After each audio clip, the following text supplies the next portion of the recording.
Good afternoon, Bob. Good afternoon, Michael. Monday Night Football. I can't wait. Do you remember last year's Monday Night Football game I against do. the Bears? Yes. It was also a blackout game. Yeah, this one is too. Yeah. I'm wearing all black. You got black on? Yeah. I got my Terry McLaurin. You got a black Terry McLaurin, right? Yeah, I think we have the same jersey. Yours is better quality. You invest in the official. Yeah, the official, like from the stadium. I don't do that. I get them from elsewhere. They're not as good, but I don't have bad jerseys. They're not like Kmart quality. Yeah, they're not like not secondhand. Right. Yeah. Right. But yeah, so Monday Night Football, it is 1:43, of course. All of our loyal listeners know where we're headed and what we're doing. For our new listeners, we are the Commute podcast, where we press record when we leave the driveway and we upload when we get to the stadium. And Monday Night Football. What time is it? Did I already 1:44. Yeah, you said 1:44. No, I think I said our ETA to the pizza place we're going to. We are, but we're getting Chicago deep dish pizza for the tailgate. we are. But we're talking about the game on the way to the game. Talking about the game on the way to the game. That's our whole thing. Because we were going to do that if you guys weren't tuning in anyway. We were going to go to the game and we were going to talk about the game anyway. So, glad you're with us. We've got an action-packed drive to the stadium on today's podcast. We're going to recap last week's game. We are obviously, we got to put in a pizza order at some point to pick up. We picked a pizza place on the way. Want to talk about some news around the league. It's kind of fun having a podcast the day after everything comes out. I mean, it's nice having a Monday night game and being able to recap not just last week, but everything that happened yesterday. That's what I was going to say. It's kind of nice to be able to recap the current week and sort of get an idea of where some good games. Next week's going. There was some good games, some big plays, some injuries too. I think it was last night's injury. Fred Warner, he had a bad injury. During the San Francisco game. Yeah. Come on, buddy. Come on. We got a one-lane bridge. This guy doesn't know if he wants to let us go or he goes. Yep, here you go. Thanks. All right. Yeah, during the San Francisco game, looks like he's out for the season. Though I don't remember what the exact injury was, but I'll tell you what the injury was. What was it? Because I missed it. It's kind of like Tyreek Hill. His foot was facing the wrong direction. This is the second time. All right. I think that was him. If not him, somebody got that same injury. I think it was Mike Tirico said it. Well, that's a reliable source, so we'll go with it. They didn't show the replay twice because all you got to tell us is his foot's facing the wrong way. Nobody really wants to see that. But so we're going to talk about some stuff around the league. Obviously, we got sidetracked. What else do we got? We're doing a little cross collab here with another podcaster. We'll get into that as we get onto the road with our things that we think some people should quit when they go to the game. So we'll have a little cross collab there. Then obviously we've got some things to talk about with the Bears. The Bears, Mikey. I know, it's The Bears. I don't mind the Bears, but they've never really, in my life at least, have been that much competition. no. We've always kind of had their number. I'm sure we've got some stats on what our recent record is, but I think it's pretty damn good. I mean, kind of like us for the longest time. They're just mediocre. Yes. And even now under Caleb, they haven't quite, I think, reached what could be their full potential. Well, they just have this recirculating doors of new GMs who hires his head coach, who drafts their quarterback, and then the quarterback doesn't work out, so the head coach loses his job, and then the GM loses his job, and everything happens 1 year later than it should. That's the problem. Nobody's as fortunate as we are to have a true restart from top to bottom. Yeah. Owner, GM, head coach, rookie quarterback, all are the same age. All have been in the organization the same amount of time.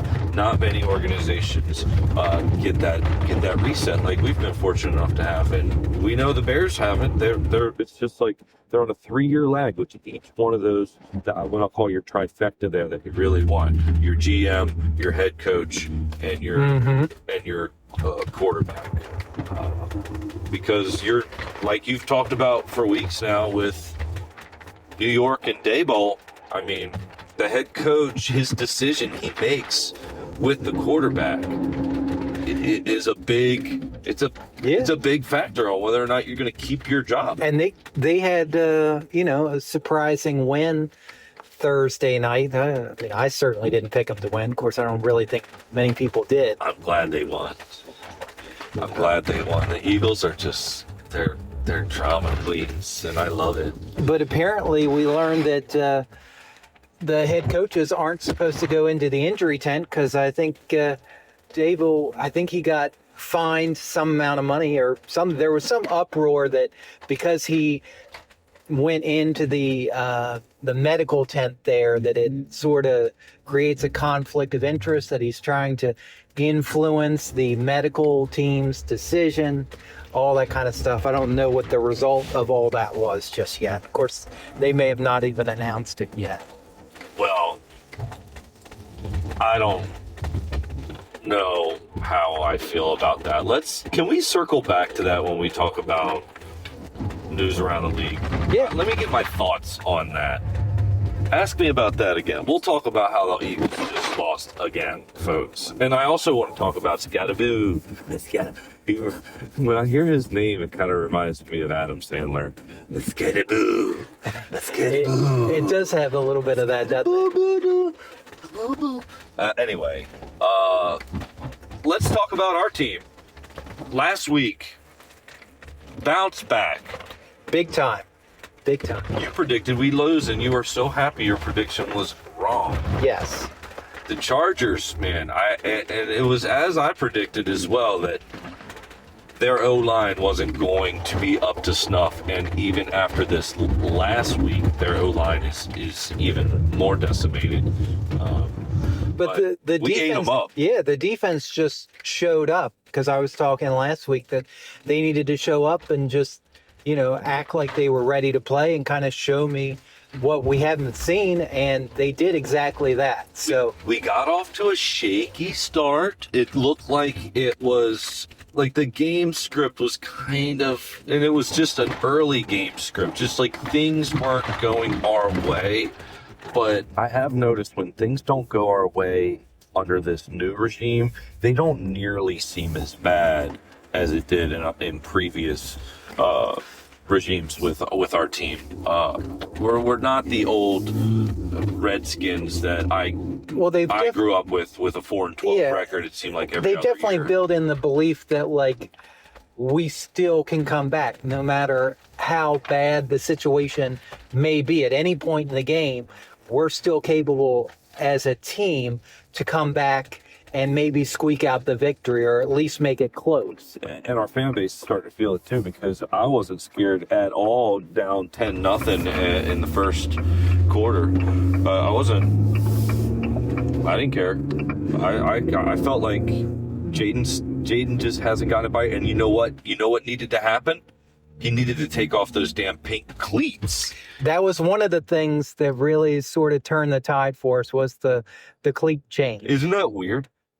And it's weird because it's so true. As soon as the cameras got a glimpse of him changing out his cleats, and some sideline reporter acknowledged the fact that he's changing out his cleats, he just started playing lights out. And it wasn't like he was playing bad before. It was just we weren't clicking. Right. We just weren't totally clicking yet. And obviously you have to anticipate Jaden's going to have to knock off a little bit of rust being down 2 weeks in a row, getting back into the swing of things. So, and he bounced back. Your boy Luke Luke. had a Your boy Luke. He wasn't super active on offense, except for what was it? I mean, I can only remember him getting that one massive catch. well, that was all he did offensively was the one catch for 50 yards. Other than that, That's going to take his average yards per catch up, huh? yeah. Other than that, they just used him as the punt returner, which he had 3 returns for a total of 92 yards. So That he's still on pace for the same average that we talked about in our very first podcast. We went and started talking about our players to watch and some of the guys that you're excited about. And Luke's been your guy all year, and I think I was kind of surprised that he was almost averaging 30 yards the return last year, and he's getting more opportunities. Yeah. I think I like what we do on special teams outside of miss an occasional kick. But I like what we do on special teams a lot. And speaking of special teams, another turning point, I think it even happened before the Luke McCaffrey kick, but we were pinned back in our end zone and Tress Way kicked that punt, and I think it was Ladd McConkey ran that back for a touchdown, Yeah. and that got called back, and from that point on, the Chargers shot themselves in the foot, and we took advantage of every opportunity they gave us from that point on yeah, in the game. it was really that We were still down when that happened, but that point in the game switched the momentum to us, and we just didn't give it back to them. yeah, and a lot of that that- happened in the second quarter, and that I think you're right. That was really the momentum swing that we needed, because after that, it was lights out. Yeah, it was lights out, and you know who helped us be lights out? Who's that? Our boy Bill. I'm a big fan of Bill. Hit that button.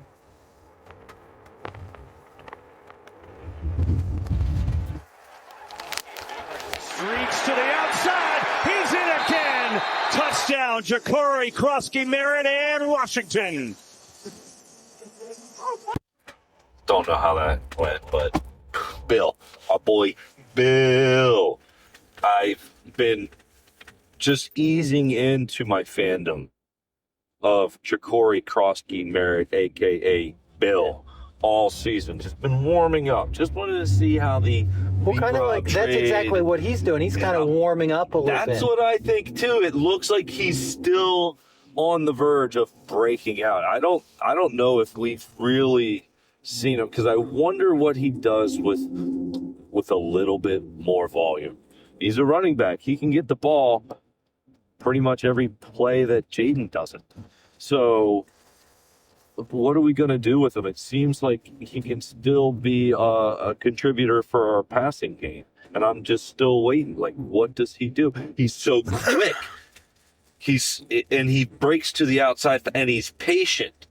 I was listening to the Sheehan show this week. He's talking about what his comps are. And I don't know if I said this on air with you or if I was just talking with some other friends. But early in the preseason, I was saying how I kind of just see his patient running, and he reminds me of Le'Veon Bell. I don't know if his body type, I don't think is quite as big, but just in his patient running, and it's hard to find a more patient runner than Le'Veon Bell, Right. because he'd just literally stand in the backfield and pause for a full second and a half and wait for everybody to just get blocked and then find his hole after the fact. And that, it was so impressive. But it looks like Bill kind of does that. He's almost surfing the wave of the offensive line and just finding his opportunity to hit the hole when it's appropriate. And he's fast. He breaks to the outside. He is that for sure. I love it. I love it. I mean, How many, do we know? Do we get his stats from last week? I know he ran for over 102 touchdowns. We don't need the exact. I don't have them. But just in terms of our team stats, I know where we rank in the league as far as rushing goes. Yes, we are first with 156.4 rushing yards per game. And I think the Bills are just behind us there by just a little bit. The difference between our rushing attack and everybody else, it seems like, well, their rush yards per game, they rank 24th in the league. Bills? Oh, I was talking Chicago. Bills? Bills? No. I think the Bills are the second. Oh, yeah, Bills. Rushing Sorry. attack. Bills, Bears, but the Bob, I'm going to interrupt you for just 1 minute. okay. Ladies and gentlemen, can I please have your attention? I've just been handed an urgent and horrifying news story. And I need all of you to stop what you're doing and listen. Cannonball! So, Bob, I've got some breaking news that just came in through ESPN. The Tennessee Titans have fired their head coach, Brian Callahan, amid their 1-5 start to the season. What are your thoughts? Tennessee Titans. Yeah. I didn't think that they. I mean, I don't know a bunch about Brian. How long has he been with Tennessee? I feel like he's hasn't. Did he take over for Vrabel a couple years back? I believe he did. So this would be his. Am I good there? You are good.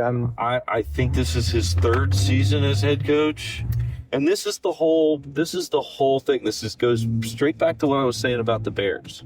So Callahan gets the job 2 years ago.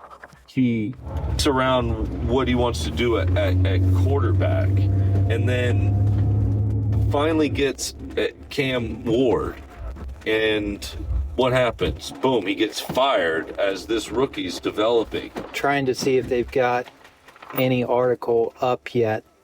There's no details as of yet other than he is out. No interim head coach? No, I don't think so. I'm trying to see if I can find anything that comes up. It just goes back. Why did they even get rid of Vrabel? I mean, just when you that got seems a good little head coach, fishy to begin with, because I thought he was doing pretty well for them, to be quite honest. Callahan or Vrabel? Grable. I thought that he was a good fit there at Tennessee, but at a certain point, every coach kind of sees their way out the door. There's not many organizations are comfortable enough to let their head coach feel comfortable enough to just say, yeah, you're here as long as you want to be. Seems like that's the kind of feeling that Tomlin's got and Andy Reid, and I mean, we'll see about what the patience level there in Baltimore. I gotta think his job's safe. So Bleacher Report has an article up, and he's been there less than 2 seasons. So this is probably his second season. So, they dropped to 1-5. Well, so he took over for Vrabel, who was fired after going 6-11 during the 2023 season. So he's basically been there not even quite a season and a half. So they don't have it listed there or anything for the interim head coach. Not yet, except in Callahan's first season last year, they went 3-14. So not surprising that they're moving on. But that's some breaking news. I just always think that you get a little bit of a longer leash with a rookie quarterback, and obviously he's still starting there. You gotta. I don't know. It does make you wonder sometimes if they're moving on too quickly. Why'd you hire him in the first place? If you were, obviously you're hoping you get more wins, but when you got a new head coach coming in with a new staff, and you finally got your rookie quarterback he's been looking for in the last year and a half. Like, I don't know. I mean, listen, I haven't watched Tennessee Titans games, so I don't know what kind of coaching decisions the guy's been making to dictate that kind of stuff. So, I don't know. but interesting nonetheless. Just at face value, I kind of feel like give the guy a little bit more time. But then again, if he's lost the locker room and the players aren't playing for him and he's not a motivator, and if he's, I mean, we don't know. I don't know. But I always thought I thought Miami's was, I thought McDaniel was the first head coach to get fired. But well, I mean, he still might, like I said. No, he still might. No. I mean, he might still go. He's not going to be the first, right. But he might still go. I gave him until week 7, so I still don't think we're wrong there. I do think at this point, Dable. I mean, unless the Giants really truly fall apart in and I'm not going to say like huge fashion, but if they can only squeak by this season with say 5 wins, then maybe at the end of the season they make a move. But we'll see. I mean, they just beat the Eagles. We'll see how good they are. They're pretty exciting. All right. Anyway, before the breaking news, we were talking about our team last week. I mean, last week. Let's just wrap that up. It would have been a perfect opportunity to say that's what she said there, but well, last week was just a great all-around win. It was another 3 phases. I like Sanistril. I love Bill. I like how Luke can contribute. Still missing Terry. And he's out again tonight. He's out again tonight, which it seems like they were trying to work him back this week, and he's just not there. And at this point, we're still really early in the season. Terry, get yourself healthy. Don't rush it. Obviously your job is safe. They just signed you to your contract you wanted. So just get fully healthy and come back as the Terry that we all know. Yeah, at this point, no need to rush it. He's already been out several weeks, so one or two more isn't gonna. And it seems like I like a team that gets hot at the right time and builds momentum up to playing your best ball later in the season. You know what I mean? So let's just hope that Terry adds to us starting to roll later in the season as the season goes on, and we'll see how that works for us. I mean, we're hoping that's a good strategy because that's how it's playing itself out. That seems to be the way it's going. So, anything else noteworthy from week 1 that you wanted to touch on, or did we recap our victory pretty good? We're 3-2. Recapped pretty good. I did see that Jaden Daniels, after last week's game, is the first quarterback in NFL history with 4,000 pass yards and 1,000 rush yards in his first 20 career games. Don't know if you saw that on your algorithm. I did. Just thought that was an interesting little something from last week. I also saw in the algorithm, I think it was leading. Did we talk about this last week? Just the amount of primetime games we've got coming up, and it's not necessarily. Yeah, we talked about that last week. Time, but nationally televised, and obviously it kicks off here tonight with Monday Night Football. God, I love Monday Night Football. It's going to be exciting. Gosh, I hope we stop their ass.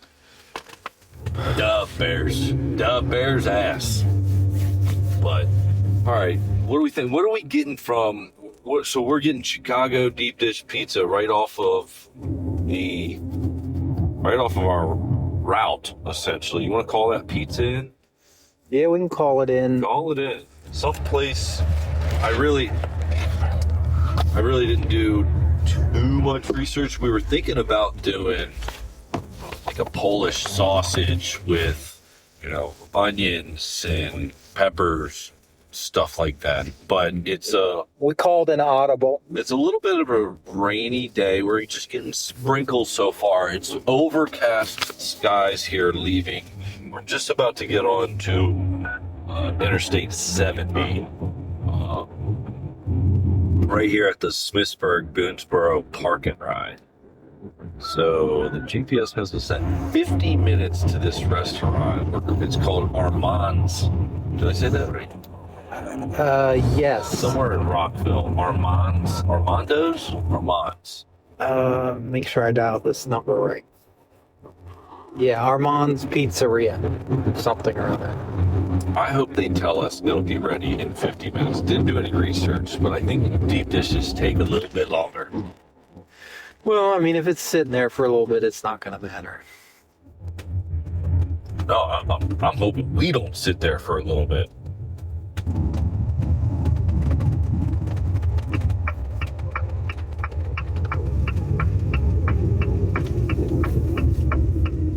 Yes, I need to place an order for pickup. I need a large Chicago deep dish cheese pizza. And then I need another large Chicago deep dish pepperoni and sausage. And then one order of mozzarella sticks.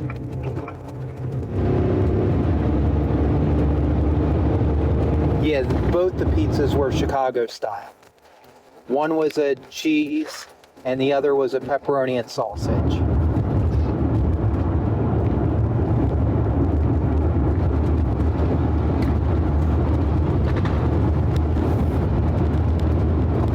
That's correct.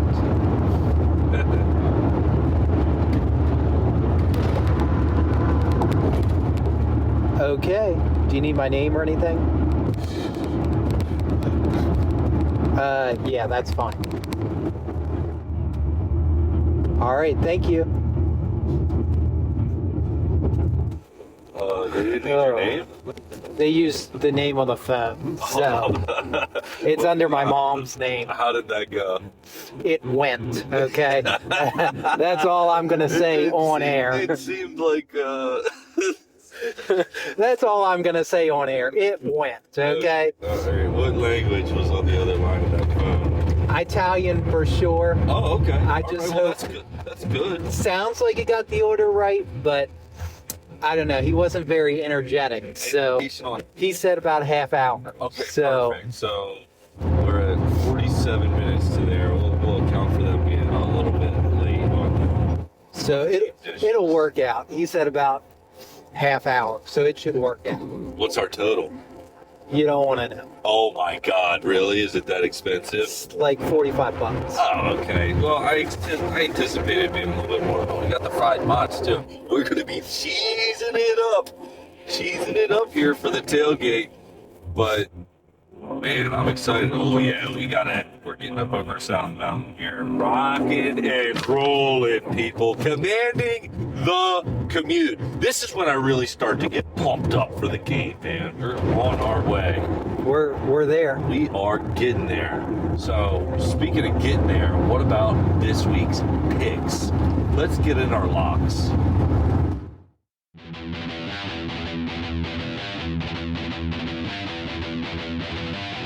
Can't lose locks.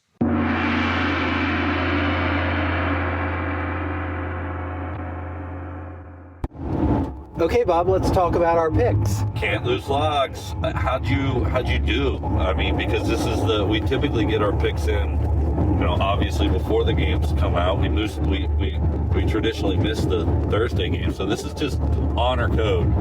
These are our actual picks that we put in and locked in our can't lose locks before the games yesterday. Right.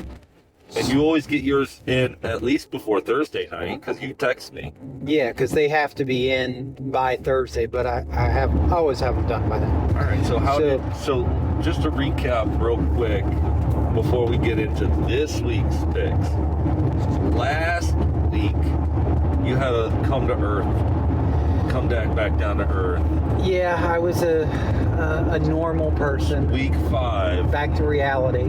Kind of got you back to reality. You went 7 and 7. Yeah, I went 7 and 7. So you went 7 for 14 games, which, still You didn't lose. Yeah. You're still on top of that.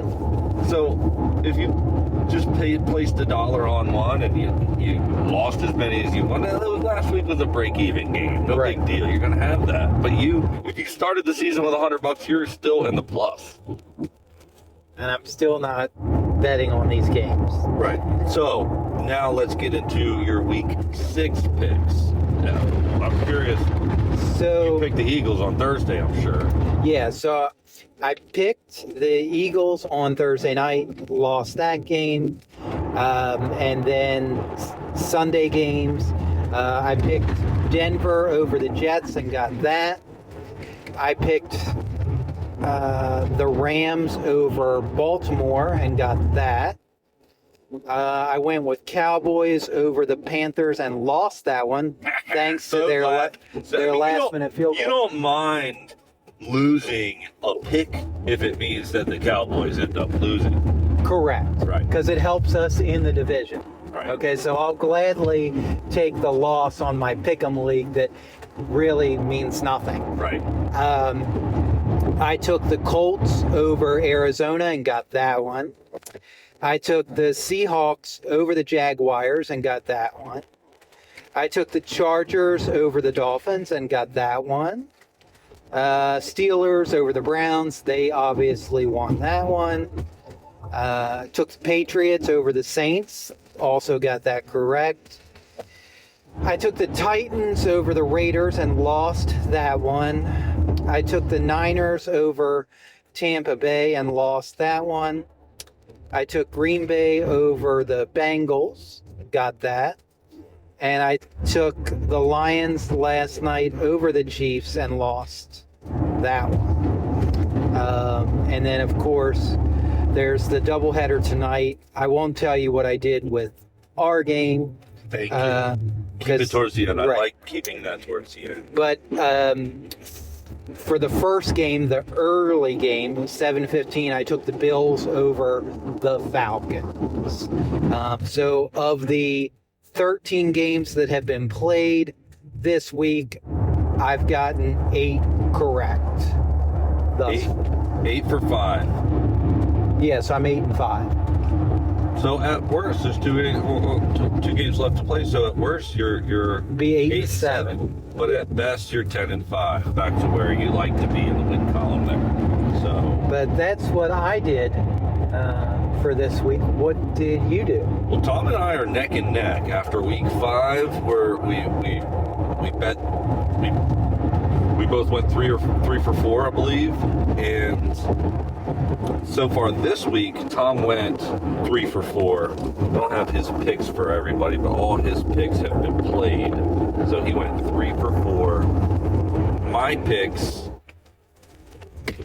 I won my San Francisco Tampa Bay over 47.5. I won my Seattle Jacksonville under 47.5. I took the Lions plus 2.5 points last night. I should have known with that 2.5 points. Like, 3's got to be the number for me to make that bet. But I didn't think that the Chiefs have been playing that great as of recent, and hard for me to look at Detroit as an underdog. So I like Detroit as my dog. And then I've got Bills minus 4.5 tonight. Okay, we're getting on to 2-7 Okay. here. So as of right now, I'm 2 wins, 1 loss with 1 game left to go. So I need the Bills minus 4.5 to win tonight for me to stay on par with Tom, because he is 1 game behind me in our record for the season bets. Well, that'll give us something to watch as we're watching our game when they show us what the scores are throughout. I did play. I think Tom went Pittsburgh and Arizona as his 2 his favorite and his underdog. Okay. And hey, Tom, thanks for that, because he doesn't realize, but I get on DraftKings, I put a couple bucks here and there, and I parlayed his favorite and his underdog for a $5 bet. I hit on that. I put put like $20 worth of bets in yesterday, and my DraftKings account today is at $42. So I'll Not take bad. it. I'll take it. And You look, doubled up. yeah. And here's what I do, Mike. Here's what I do. I withdraw that shit right away. I withdraw it, and then I start over. And Okay, so you don't let it sit like there's an a account. fee. There's a fee. I don't Oh. care. But I'm gonna let it sit in the account for. Well, how long do you have to let it sit before they don't charge you a fee? I don't know. I don't care. My thing is, if you never withdraw the funds from your DraftKings account, then it's basically just like your DraftKings credits. It's like a little Candy Crush game where you get tokens and little prizes and stuff. If you never withdraw it, it never becomes real money. I always just like starting a clean slate. It's not like they're taking half of my money. But I deposit it, I win, I withdraw. Of course, most of the time I lose. So, not much of a withdrawal kind of guy. Well, that's all right. But my DraftKings account typically says 0 until I place all my bets, and then it says 0 again, and then I win my bets, then I withdraw. I don't care. I don't care. Plus, there's always little promotional stuff you get when you make a deposit. So I think it works itself out to be all of a break even. You know what I mean? Gotcha. Okay. I could be wrong. I mean, you definitely bet more than I do, so, you know. Yeah, but I don't I'm not putting $100 in a week or nothing like that. Just a little here and there. Now I got some bets on tonight's game. Do you care to share? Let me see if I can't pull that up.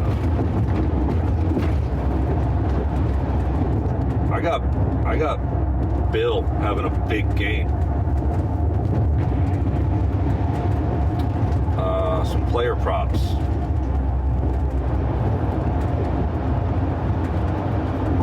Let's see here. My bets. Where are my bets? My bets. Man, I'm such a great multitasker. Driving, podcasting, looking at my bets.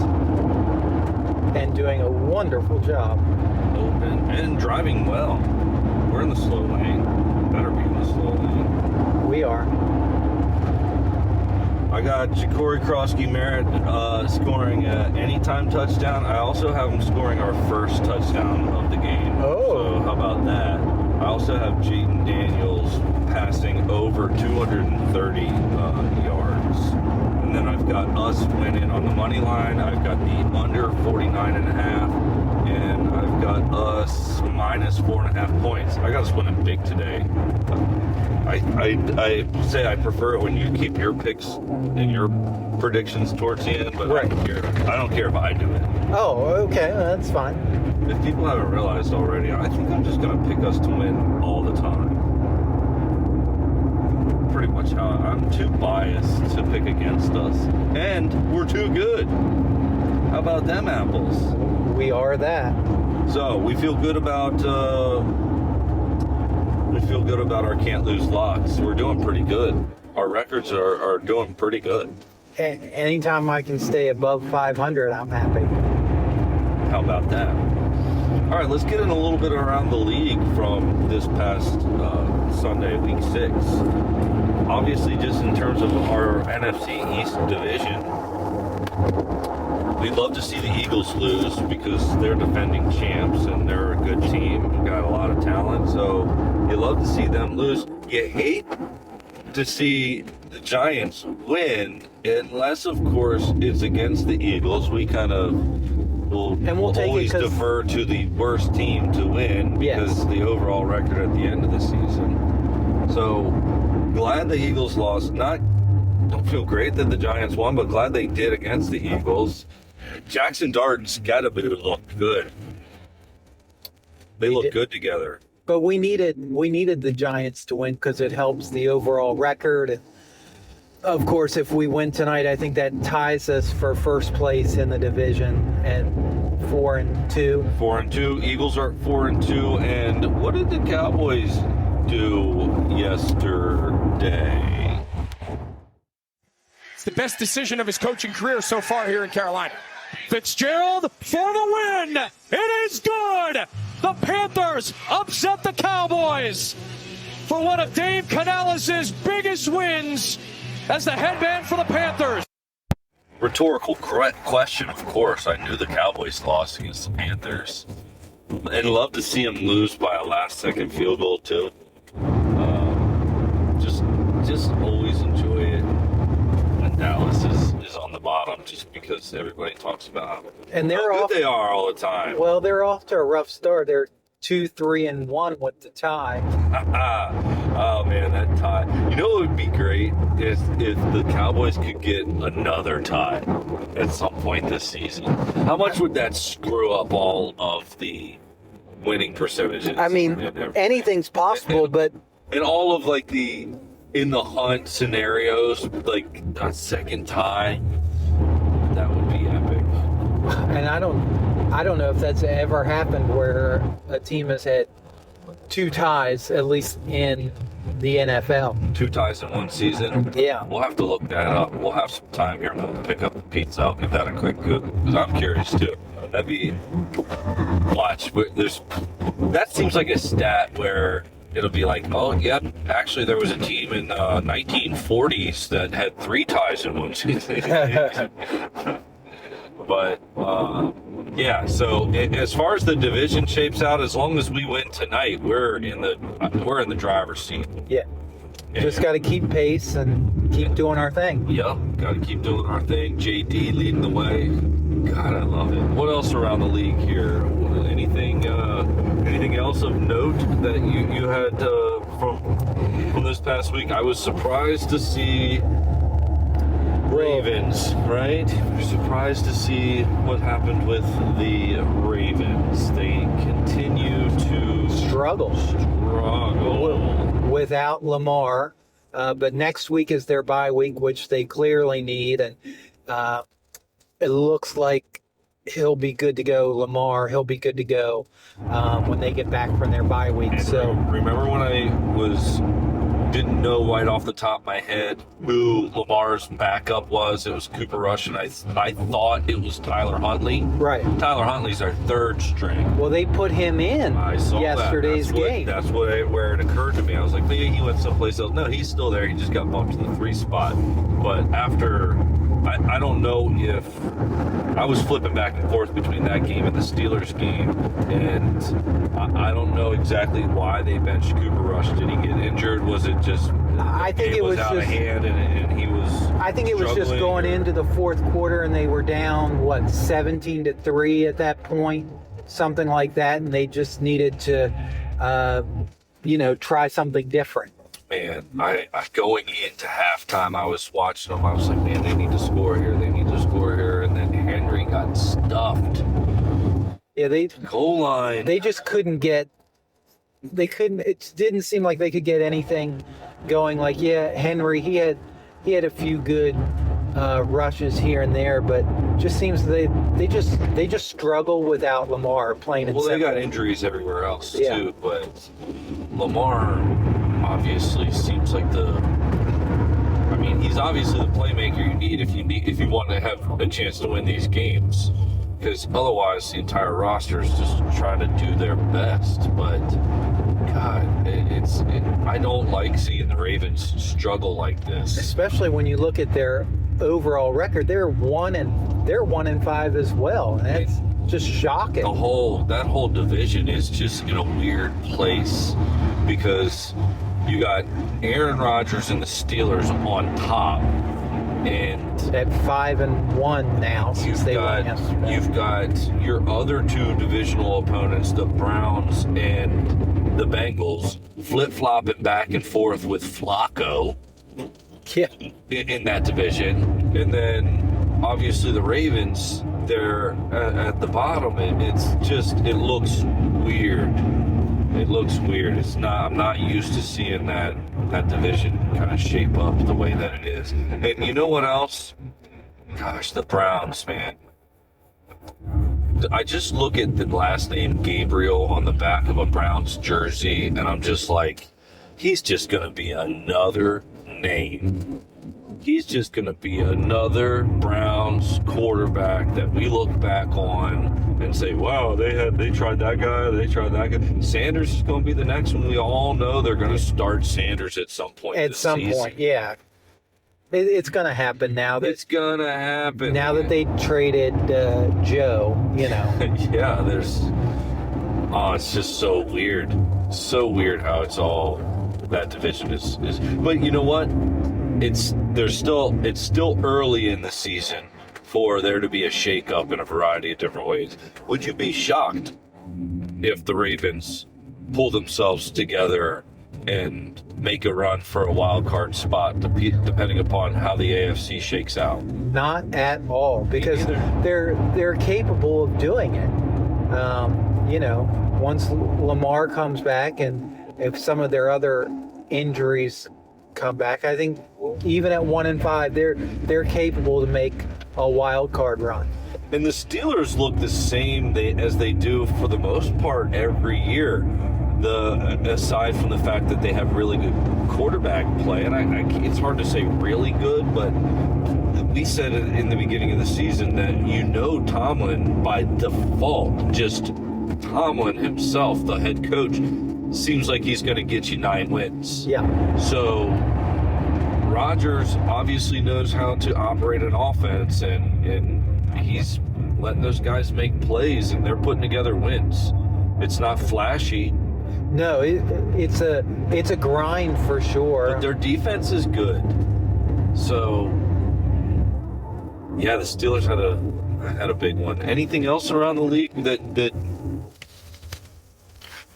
you were kind of looking at? Obviously, last night in the Detroit game, I had David Montgomery and Laporta on my fantasy team. I'm playing against Gibbs, and it's a tight game. I have the slight edge on projected points, the way that it's playing itself out. Laporta had a big game.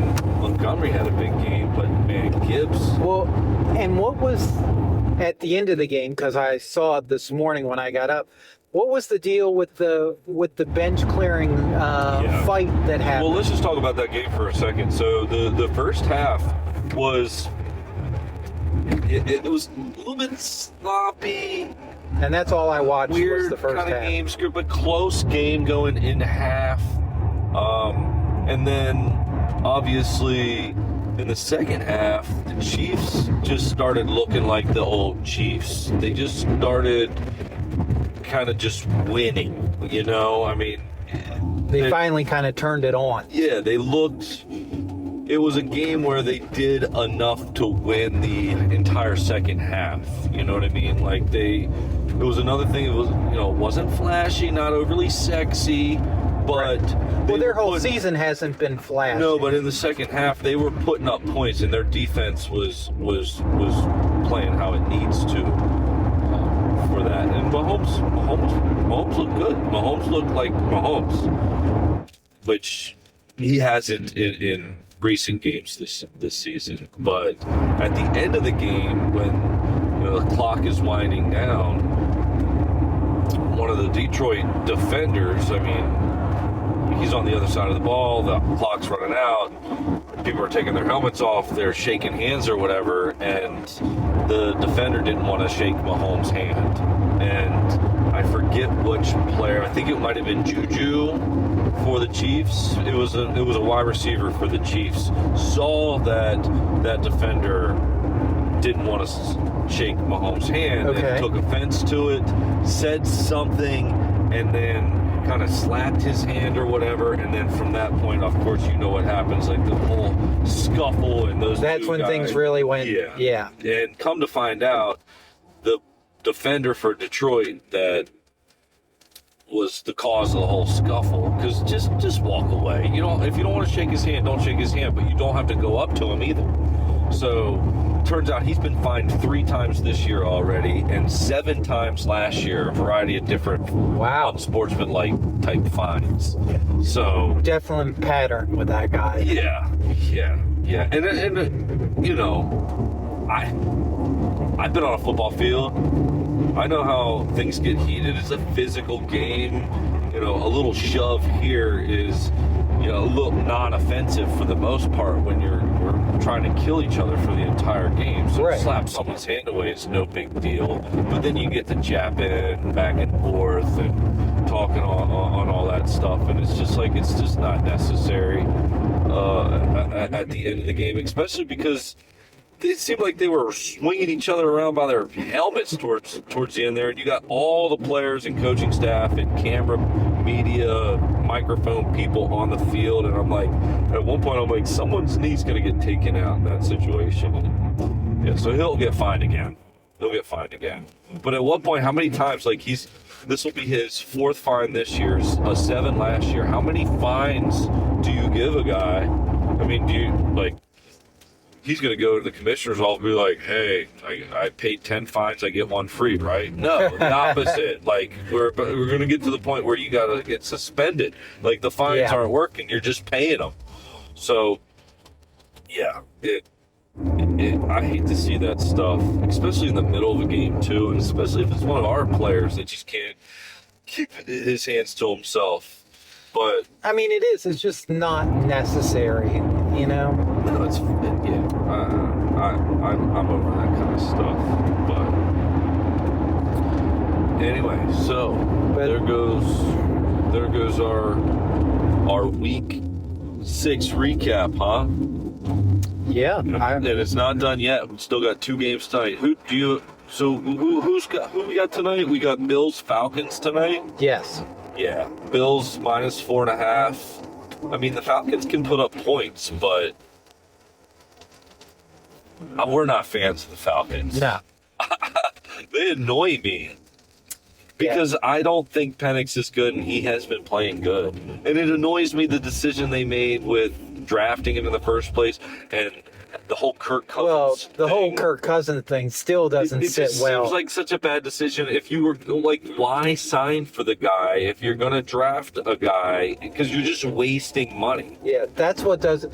I mean, I don't want to rehash all that, but that's what doesn't make sense to me. If you were going to draft Penix, then why spend all that money to sign Kerr? It just doesn't. $30 million for a backup quarterback, and I don't know exactly what Kurt's making, but it's around $30 million.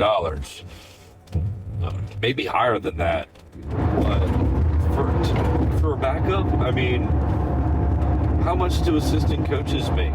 Because even if he's giving you a little bit of that as a mentor to your rookie, it's still too much. I mean, I'm sure there's a team in the league that's paying their entire offensive line as much as Kirk Cousins is making this year. Oh, yeah, no doubt. I mean, I could be wrong. I mean, the Chargers' offensive line is definitely making that because they got so many starters out. But shoot, it just annoys me when teams make decisions like that, and I just feel like they don't seem like they're rebuilding. It just seems like they're sustaining nothing. I mean, they're just going to be mediocre. I don't think they're that good. But John Robinson is good. But all right, I'm done talking about the Falcons. The Bills are going to win. Josh Allen's going to crush. But do we know if it's home or away for the Bills? It is an away game. I am 99% sure. Well, Yes, they are in Atlanta. I've been to away games in Buffalo, which is going to lead me into our next segment, our new segment that we have for the podcast. It's not going to be a reoccurring segment, but I think I've mentioned before, I've got 3 younger sisters, and one of my sisters is a podcaster like myself. I'll say that she's really kind of given me the courage to kind of say, well, shoot, it's just that easy to kind of upload and edit and do a podcast, because I saw her doing it, and I'm like, if she can do it, I can do it. Everybody can do it. So Susie started a podcast, just quit already, and we are going to have a little segment here for us to where what we think people should just quit, because that's her whole thing on her podcast. So hit that just quit already.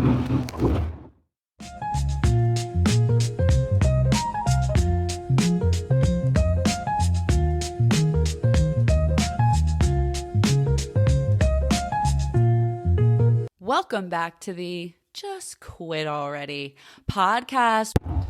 All right, so just quit already. So this is what I'm thinking. This is going to be football related. But Susie's whole podcast is you call in and you talk about things you quit. Your job, whatever it might be.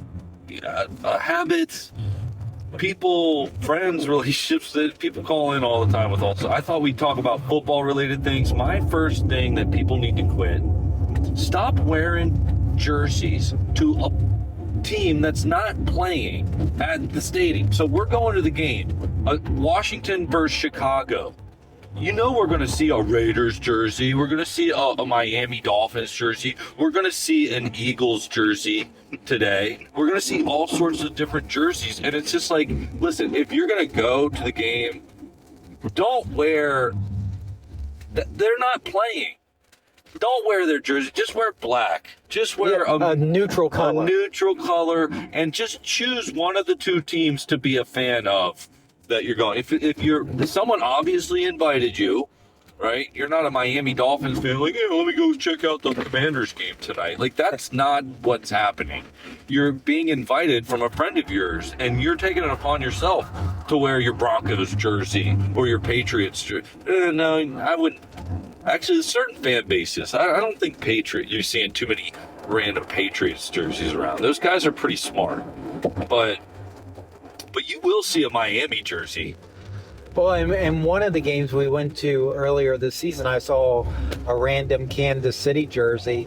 Yeah, what are you doing here? Just pick one of the teams. Just pick one. And then the other thing that I'm going to say, all on the same thing, like, know your role if you're an opposing fan at the stadium. You know, like, we get it. We get a decent amount of opposing fans in D.C. Yeah. Because it's a melting pot of different people from across the country. So, and especially when we weren't that good. Right. Oh, yeah. I mean, this would be the game where you could see your team play for pretty cheaper than your home field. I remember a couple years back, it was just Colts fans everywhere. At our home opener, it was 60% Colts fans. Yeah. But here's my thing. If you're a Bears fan going to the game tonight, look, no problem. We're not going to throw anything at you, right? But keep your comments to yourself. Like, yes, celebrate a good play for you. I don't care if you cheer. You have to. But don't mouth off to the home field fan bases, you know? Like, just quit already. Just quit that. Just sit in your seat, celebrate your little victories throughout the game until you lose, because you will, and then keep it at that. What do you want to quit? Well, what I want to quit, or what I want people to quit, is moving while the game's playing. Like, it's a constant. In any section that you sit in, it's a constant up and down. People are always getting up and moving, and depending on where your seats are, you've got to move because they want out. And it seems like we tend to be on aisle seats, but it's like there are two ways you could go. You could go left or right, but it seems like there's another way they could go, and they don't go that way. They always go. How many times do you got to pee? Yeah. How many times? Or how many times you got to get food? Like, yeah. Prioritize this stuff, and like when the game's playing, watch the game, because you're interrupting me watching the game at You'll some see key these points. people, they get up to go pee, and then they come sit back down. And then the next offensive or defensive drive, they get up and they go get some food. And they come back down. They eat their food. When they're done eating their food, they want to get up and they want, let's go check out the shop.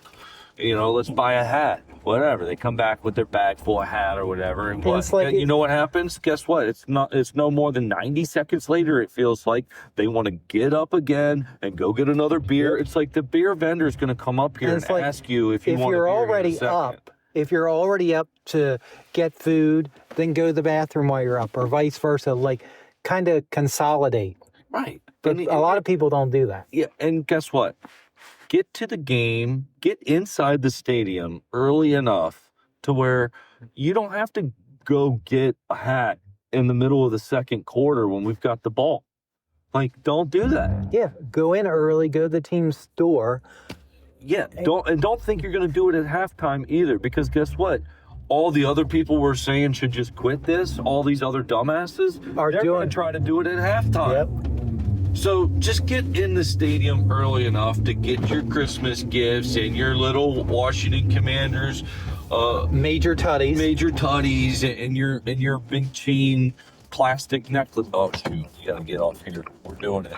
Yeah, the plastic necklace that looks like it's $5 and costs $35. It's a foam W with a plastic gold chain around it. It does look like it's part of a kid's Christmas or a Halloween costume. So yeah, just get in early enough, get all that stuff. Do like we're doing. We're getting filled up before we go to the game, and they give us free food. Now we'll get a snack maybe at some point during halftime. But it doesn't cost us anything. No. And we're gonna get up when everybody gets up. And we're on aisle seats, so we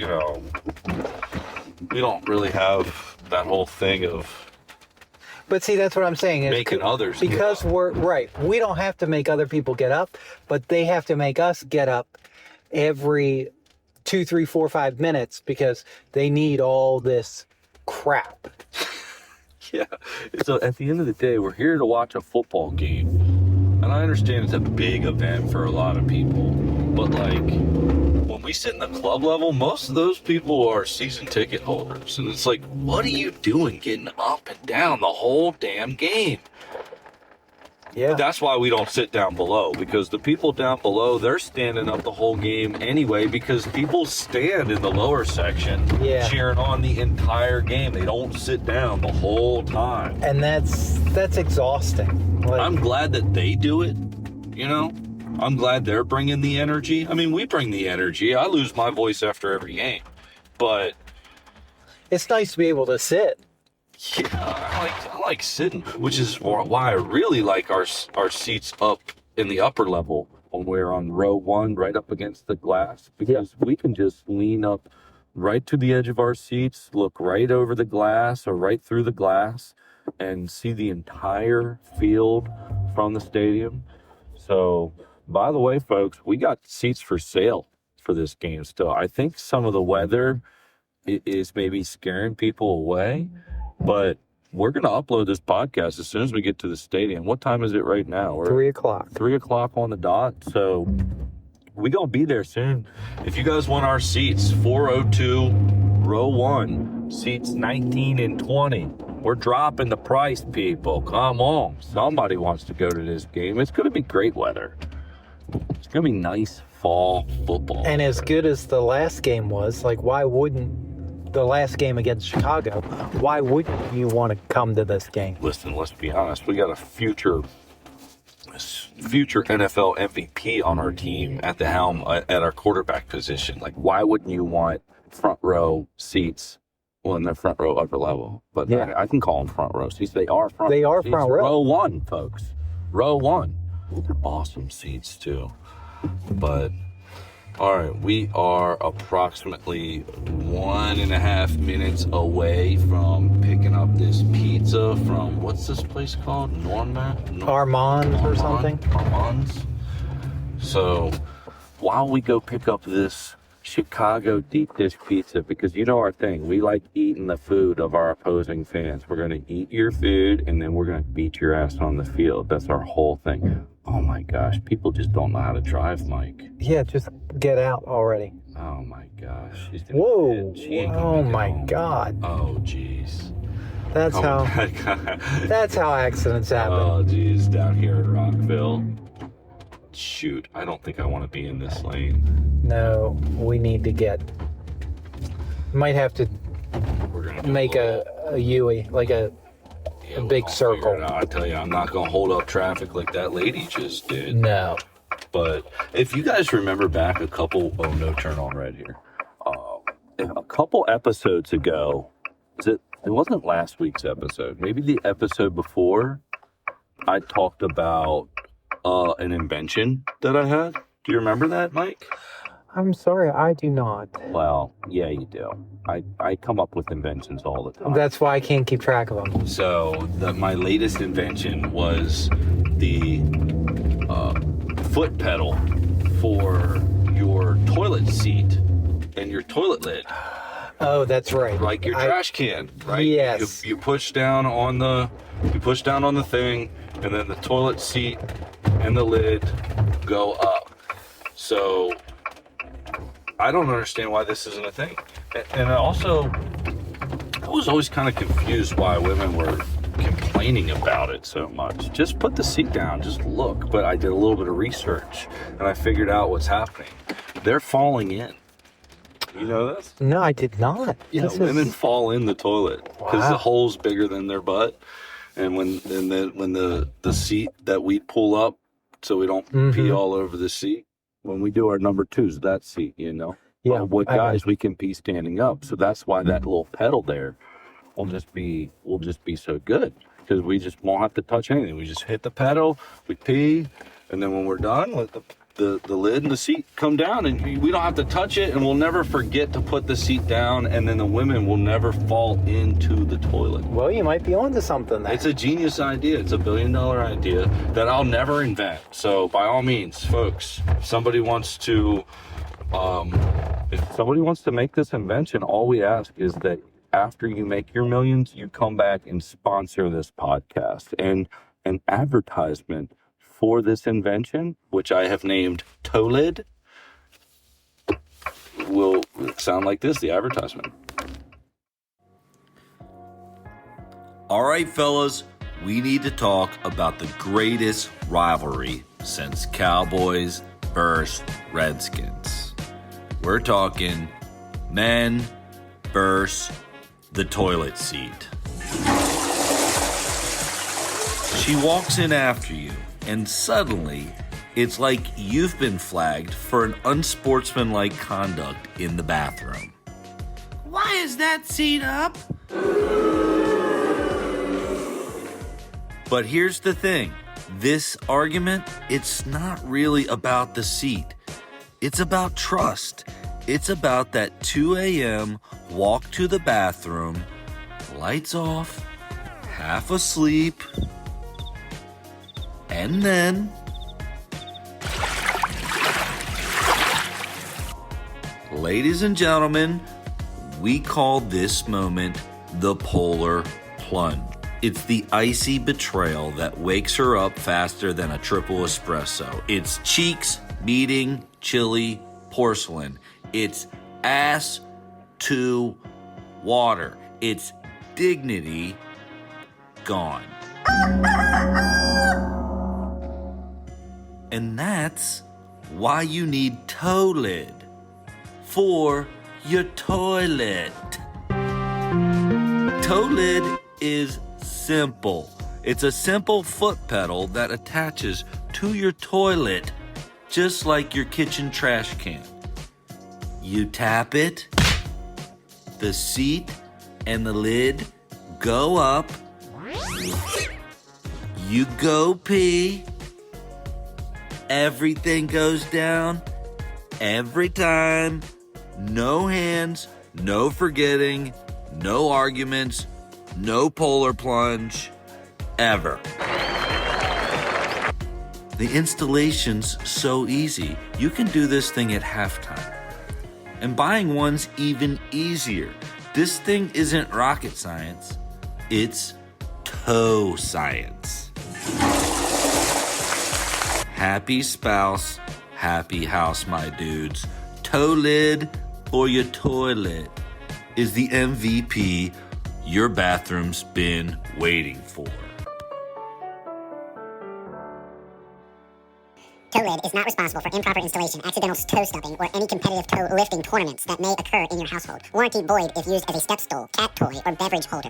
Toe lid for your toilet may cause increased relationship harmony, fewer arguments, and sudden feelings of bathroom superiority. Results may vary depending upon aim, coordination, and willingness to read basic instruction. Polar plunge avoidance not guaranteed if you refuse to use the product as directed. Side effects may include smug smiles from your spouse, unsolicited high fives from neighbors, and asking to see the pedal thing. Installation requires minimal intelligence, basic motor skills, and the ability to follow directions printed on one piece of paper. Dan Quinn does not officially endorse toe lid, but we're pretty sure he'd respect the game. Do not operate toe lid while driving, skydiving, or attempting a trick shot from the hallway. Offer void where prohibited, especially Philadelphia. Batteries not included because there are no batteries. Please lift responsibly.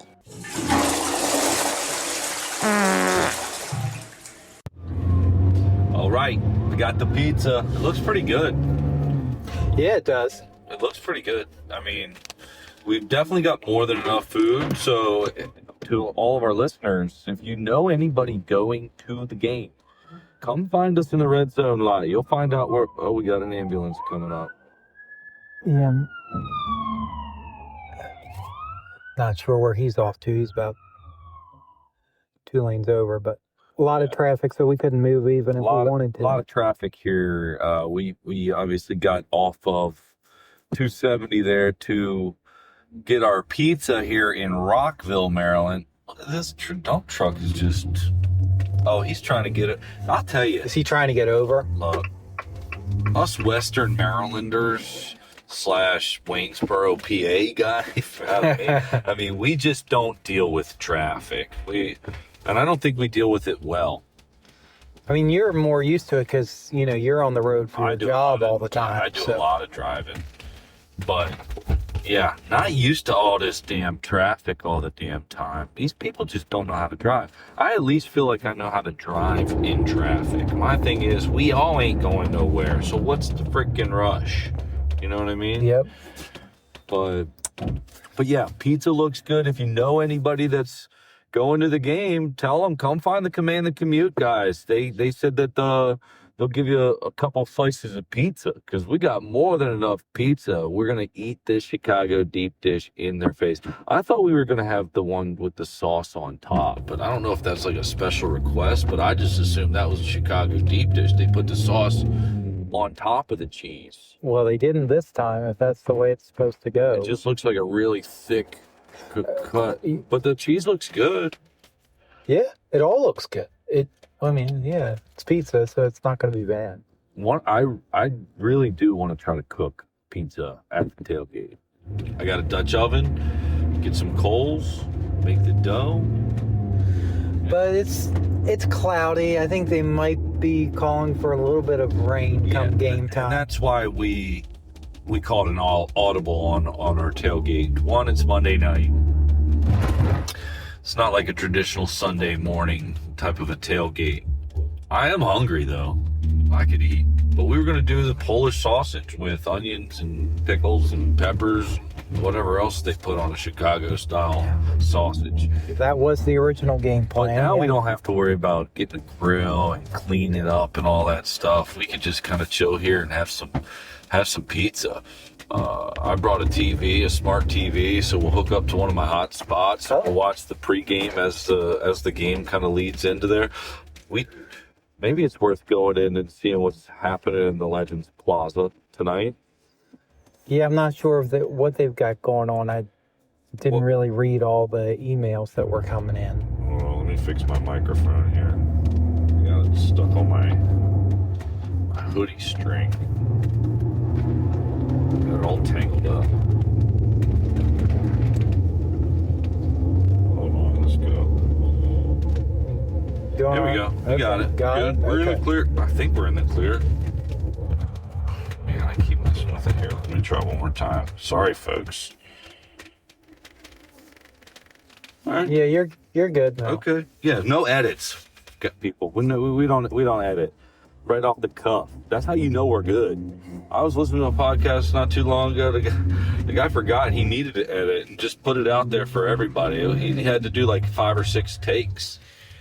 Yeah, you sent that to me. It was horrible. I only made it about, I don't know, a minute in. And I'm not being a hater. I'm just saying there's something to be said about saying all this stuff off the cuff. So, yeah, but no, I wouldn't mind going down to Legend Plaza and seeing what kind of prime time stuff they got. I mean, they've always got some kind of Monday Night Football desk set up. Maybe we should just go try to get on ESPN. I mean, I didn't even know. Well, I didn't know they had that kind of stuff set up for like Monday Night Football. Like, what do you mean you don't know they have it set up? You know that they're going to have Joe Buck and Troy Aikman here, and they're going assuming they're the announcers, because with the doubleheader, we might get the B team, whoever the hell they are. That would not be smart. But then again, maybe they do give Josh Allen the primetime team. But I know they got the Manning cast on, and I wonder if they'll try to hit on both games. Oh, I'm sure because there's an hour difference between when each of them starts. So. Yeah, we're the second, right? I think it's 7:15, 8:15. Yeah, we're the 8:15. We're the 8:15. I wish we were the 7:15. Well, I mean, the hour's not really going to make that big of a difference. It's going to make a big difference on the drive home. I don't know what if the game starts at 8:15. What time do we think it's going to end? 11:30. 11:30. 11:30 till we'll be getting home at like 1 Yeah, that's what I'm thinking. a.m. Yeah. You're staying at my house. Yeah. Going to work from there. Yep. Bright and early. Bright and early. I got a bright and early morning myself tomorrow. But anyway, so we're about 30 minutes from the stadium. I say we spend the next 30 minutes not sitting in this traffic. Like we'll have to. There's no ways around it. We're getting on the 495 here in the final stretch of the stadium, and we're hitting definitely rush hour traffic and some stadium traffic. Definitely a mixture of both. But let's spend the next 30 minutes as we get to the stadium here talking about you know who. You know who I'm talking about. The Bears. Hello, and welcome to another edition of Superfans.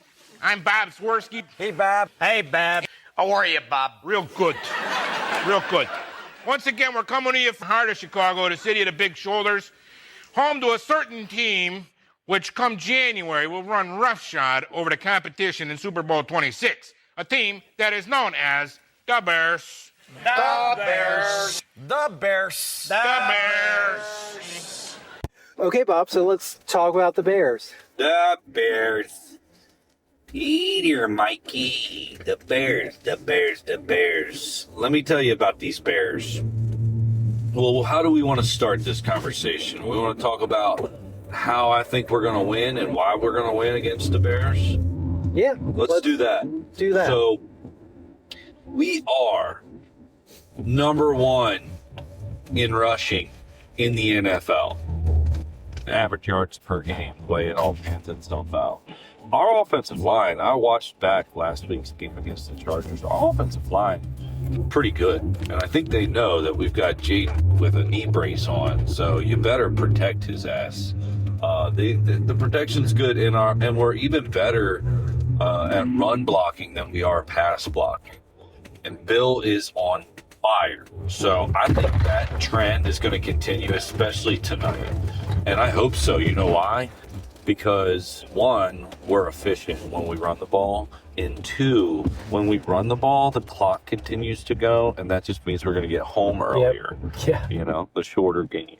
But outside of that, there's no reason for me to think that Jaden isn't going to perform how he has this season. But defensively for the Bears, I don't think that they're all too great at stopping the run. You've got some stats for us. Does that Yeah, so go along with what I just said? Yeah, so their rush yards allowed per game ranks them 31st in the league at 164 and a half yards. So they average giving up 164 rushing yards a game. And we average, basically what they give up is essentially what we average per game that ranks us first in the league. And what's so good is that we're so versatile with our rushing attack. You don't know if you're going to get it from Jaden on any particular play, especially with passing plays.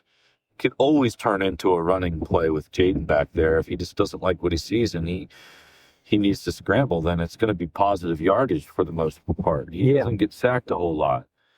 And then obviously Bill is on fire. He's doing really good for us. His average yards per carry, I think, is somewhere like 6.6. Yeah, we saw that on ESPN over the weekend. Right. And then you've got guys between McNichols and Rodriguez, they're averaging 30 yards a carry or 30 yards a game, something like that. Yeah. And then you never know if Debo is going to get a handoff in motion. So we're very versatile on the ground. It's not just coming from a downhill, hard-nosed rusher. It could come from any number of players on our team, which is why we're doing so good. And I think that's a key to us winning, is just a continuation sort of last week with JD back, is just a continuation of our strong offense. And if because here's the other thing, we've seen it already this year that our defense can help our offense.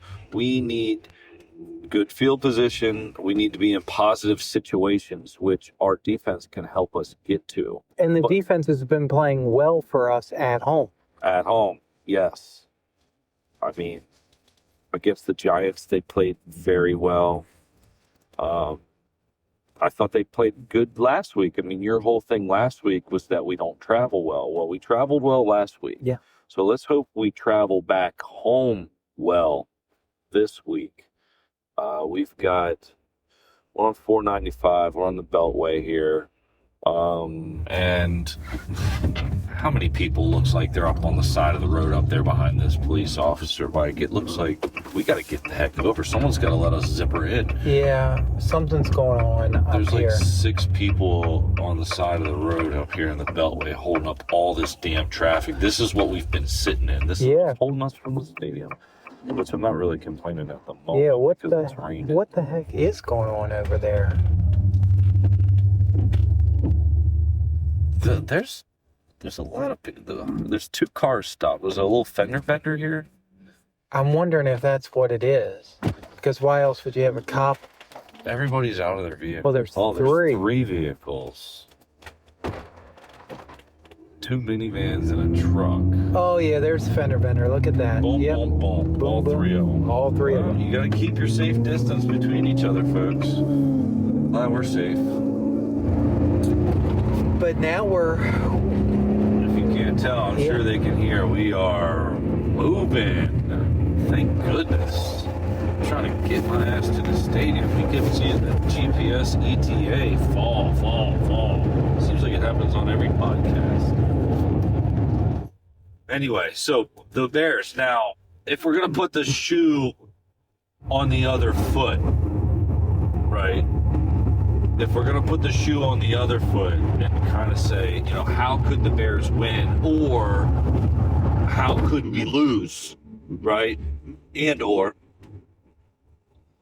Rome Odunze, wide receiver, second-year guy, same as Caleb Williams, second-year guy. Obviously, Caleb and Jaden will forever be linked in the same draft class. Caleb being taken 1 pick ahead of him, right. Jaden going number 2 overall to us. And obviously, Jaden's got the slight edge thus far with Rookie of the Year and how we did last year, getting all the way to the NFC Championship game. So Caleb Williams is just painting his nails in the evening and just thinking, like, why? I mean, I'm supposed to be the better one. I imagine that's how he sounds. I imagine that's how he talks. I'm not going to talk too much smack on the guy. He's a local product, went to DeMatha. But I don't care outside of that. I'm not a hater. But you're allowed to be a hater in the NFL. I'm allowed to hate other teams. Well, let me run you through some of the stats for Chicago. Yeah. So let me hear them.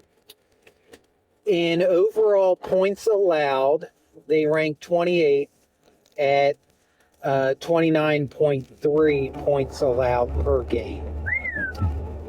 Their offense scores 25.3 points per game, makes them 11th in the league.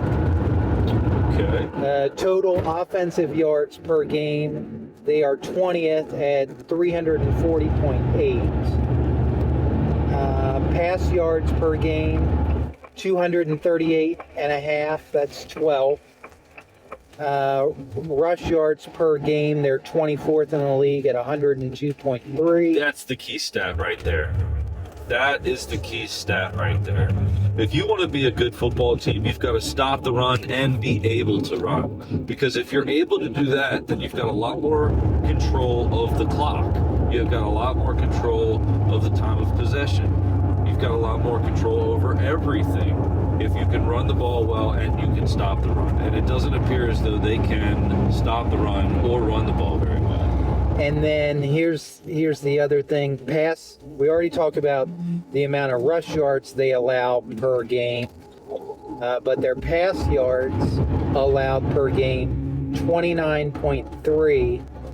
And that ranks them 28th in the league. So I think that's sort of where the things that we need to take advantage of in order to win are those. We need the time of possession to rule in our favor, because I was looking back through some stats as well. And traditionally, if you have a good, like I was just saying, if you have a good rushing team offense, then you typically rank fairly high in the league in total time of possession as well. But we don't really dominate the time of possession like we should. I think that's still area of improvement for our offense. We're running the ball great, but we're running the ball in situations where the clock needs to be stopped as well. And the other thing is we score quick too. So there's nothing wrong with scoring quick, except for the fact that you give the opposing team more chances to score as well. Right. And when your defense struggles like we have in our losses, then that's just what's going to happen. But I think that the way that we could lose this game is through the air, because we've already seen where if our defense is going to struggle, it's going to be with passing. I have confidence in our linebackers and our D-line, as long as we're not arm tackling. If I start seeing us arm tackle in the first quarter, I'm going to be worried. Because it seems like when we come into the game arm tackling, that's what we should expect throughout the game. And I just can't stand that. Yeah, I think you're right. If we allow them and Caleb to establish a passing game, it could be a long night for us. And you're right. If our defense does the kind of arm tackling, side tackling, that kind of stuff that drives us nuts. If the Bears look back at their divisional rival in the Packers game against us, if they look back at the tape and saw how the Packers beat us and say, well, they figured it out, we're just going to kind of mimic their game plan, then what we're going to see tonight, if they're effective at it, is their wide receiver, Rome Odunze, DJ Moore, Cole Kmet. They're going to send them out to those long yardages. You see these routes that complete themselves 15 yards and up. We're going to see a lot of that, because that's where we're going to struggle. Yep. But then again, here's the other thing. They're going to struggle tonight. All right, I'm done playing the opposite game. They're going to struggle tonight. Wait, what am I doing here? I'm staying in this lane? Yes. Why didn't it just wasn't I just on that highway? I don't know, but you need to stay in this lane because it's putting you. See, this goes back to what we were talking about with Ben a couple of weeks ago. These exits with exits on top of exits. It's like, how many exits are off of this exit? Well, just watch out up here because we're zippering it up. They ain't got no choice. You're gonna let us in. See? No slow. But yeah, I think this will be a the Bears play man to man. Win. Back to our discussion. Sorry, folks, we're trying to drive here. You get it. You're along for the ride. We're commanding the commute. So this kind of stuff happens. We need to look around. We need to look at the Bears. We're going to get a little sidetracked from time to time. But back on to what we were saying. The Bears are going to lose this game. They play a lot of man-to-man on defense. And guess what? You can't play man-to-man against Jaden Daniels. He's going to pick you apart. It's just what's going to happen. He knows wherever he's going to be at all times on the field. And he's too poised to sit in a well-protected pocket for you to go man-to-man. You better switch it up and go zone and let him beat you that way, because it's just what's going to happen. I mean, that's my thing. I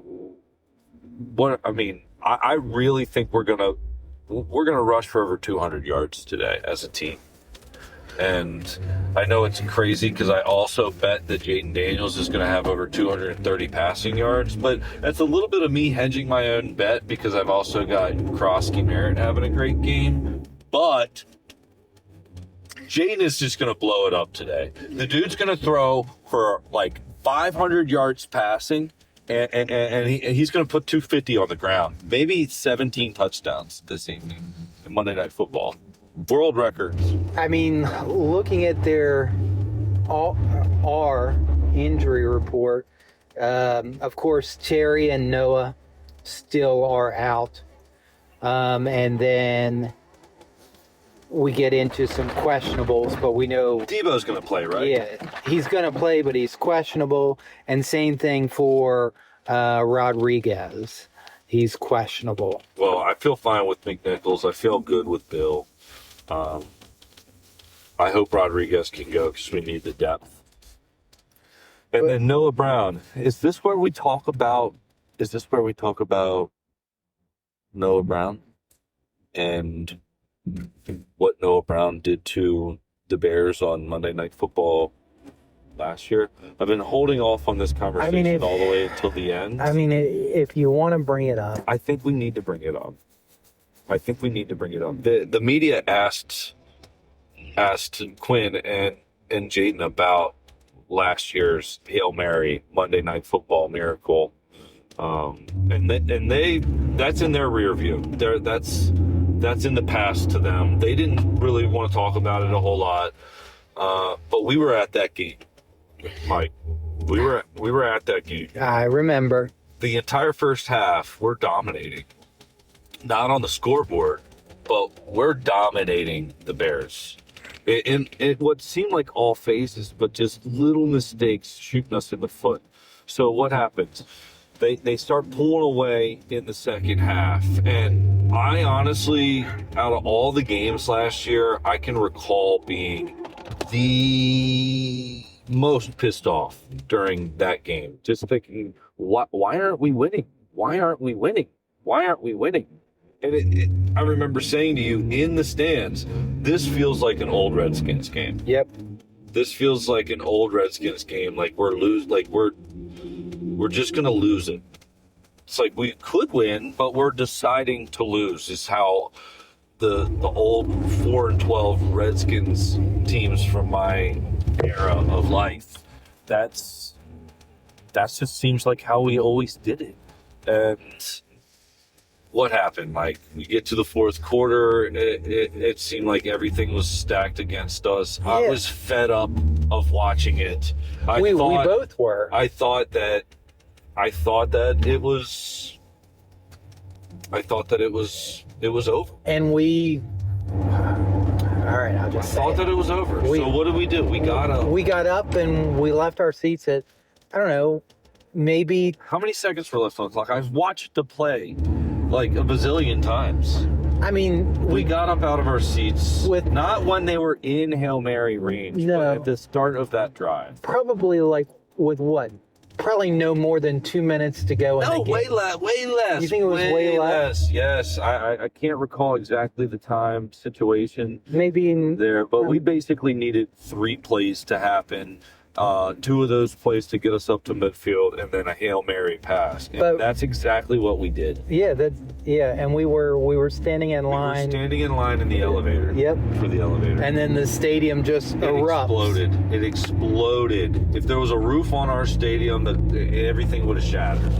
It was one of the loudest moments, and I ran out of line as the elevator doors were opening up for us to get out. All the aftermath, everybody's going crazy, but I'm glad that happened. As much as I would have loved to see that play and go crazy, I mean, we still went nuts, even though we didn't set eyes on the play. But the vibe in the stadium. I like that happened to us because it was a valuable lesson. And to me, it was also the death of an old Redskins bad team mentality. Yep. And I think that's definitely what we were going off of there a little We bit. just thought we were going to lose. We thought we were going to lose. All things pointed, like we've been in that situation in our lives so many times. Too many times. And they never turned out like that. And so we just didn't even know that that was a possibility to happen. And the entire NFL didn't know. That was the play that put everybody on notice. Yeah. And I could probably say that about 5 different plays in 5 different games from last year because we put everybody on notice a lot. Everybody needed to recognize that we're never going to be out of a game. And Jaden has brought us, at this point in his career, a lot of game-winning drives. But yeah, to summarize all that, we didn't see the play of the year. It won the I think the SB or NFL awards, whatever they do. It won the play of the game, the play of the year. Of course it did. But it was Noah Brown, who's hurt. Out. Yeah. He's out. So we don't have Noah Brown. But Luke can catch Hail Mary passes just all the same. Yeah. I mean, that pass He caught is 50 so yards. crazy. Yeah. That pass was so crazy, but it's also crazy that it even got to that point. It's crazy it even got to that point. But that old Redskins mentality of that, like, we're just going to try to lose this game. When I think back of old Bears, Redskins football games, the one that constantly just always comes back into my mind is the game where D'Angelo Hall had 4 interceptions against Jay Cutler. And they all happened in the second half of that game. If anybody needs a refresher on that game, jump onto our Instagram, jump onto our Facebook, jump onto our YouTube channel. I posted a 7-minute video, and it's all lowlights, Mike. I edited out all the positive plays and just showed all the crazy plays that happened in the second half of that game, and it ends up being 7 minutes of football, all of fumbles and turnovers, and obviously the highlights of those lowlights are D'Angelo Hall picking off Jay Cutler.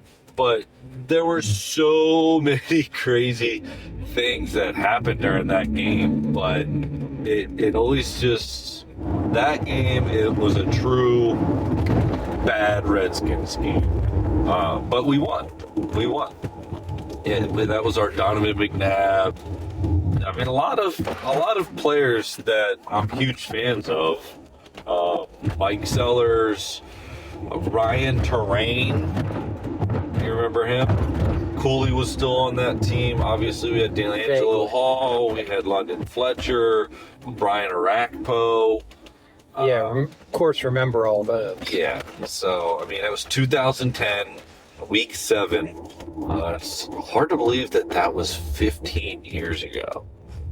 But I remember that game. And I'm sure D'Angelo Hall will never forget that game. 4 interceptions in a game, but also 4 interceptions in one half. I mean, that's craziness. Oh, do you have any Bears games that come to your mind outside of those 2? Because I know you remember those 2. Other than that, not off the top of my head. So what do you think? I mean, you say you think it's going to be a big win for us. I think it's going to be a very big win for us. I think it's going to be the kind of game where if I'm sitting at home watching, flipping back and forth between the 2 Monday Night Football games, I think that this game is going to get boring by, I would say, midway through the third quarter. So what do you think the final score is going to be? You ready for this? Yeah. 38-21. Let me see. 38-21. And I think you're close to what I was think thinking. it's going to be like a 30. I think it's going to be like 30-10 at some point in time.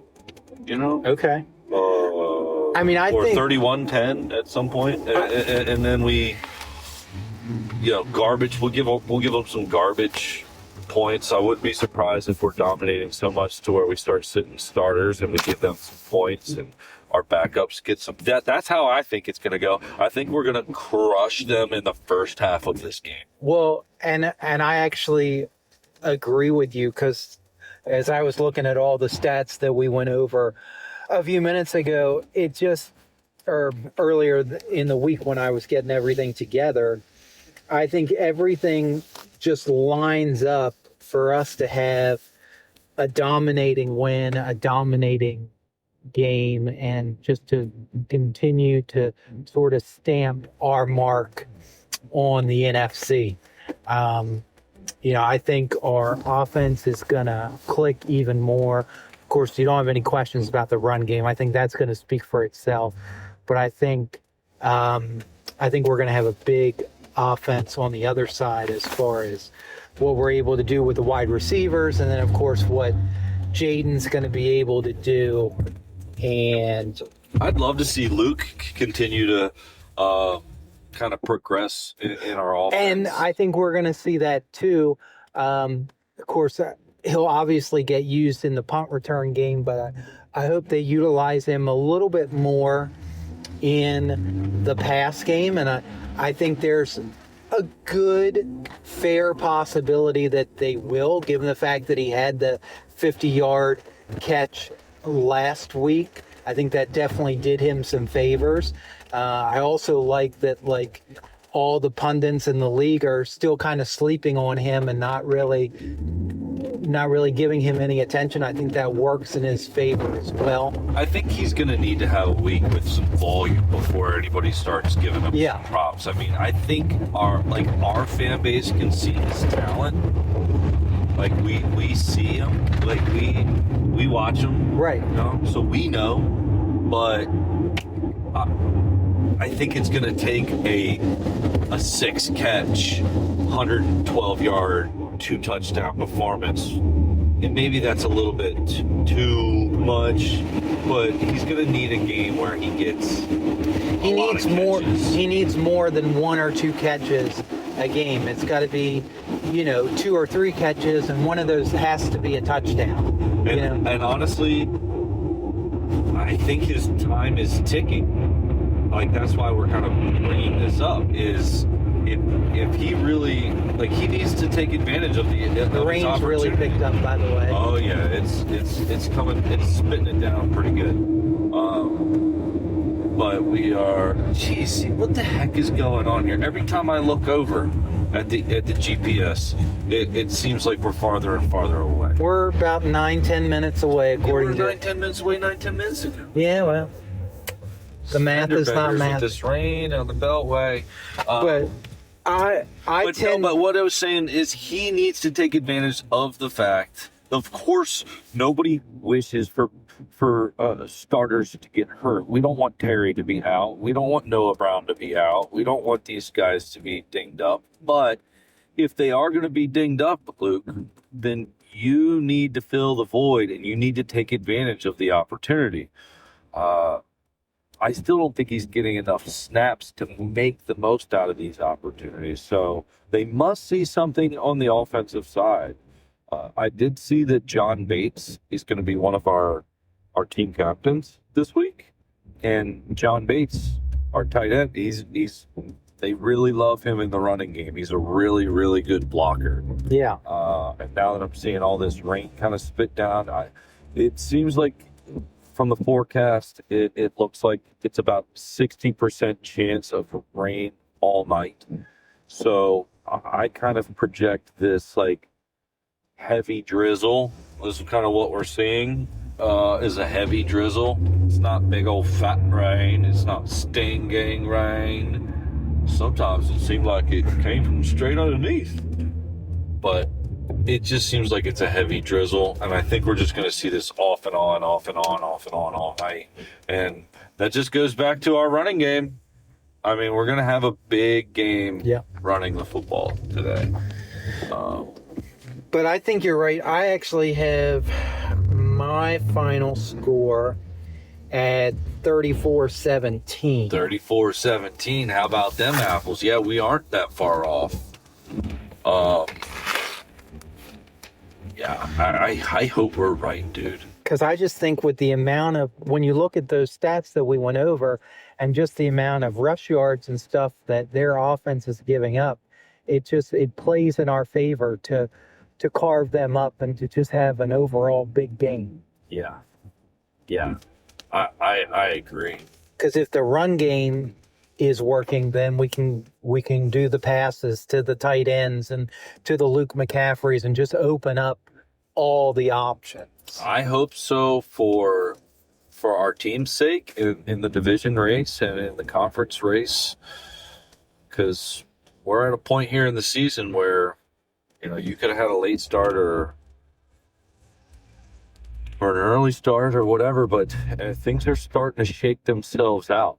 We're getting into week 6 here. There's only so many weeks in a season. Every win, it means the same. So you got to get these wins where you can get them, because at a certain point they're gonna dry up. There's not gonna be many wins to have. And before you know it, you're going to be into week 9, 10, 11, and then it really is crunch time at that point. And we've already discussed kind of leading into last week's game, and obviously we're going to mention it again leading into this week's game. But this stretch, we had the Chargers, now we've got the Bears, we've got Cowboys and Chiefs coming up.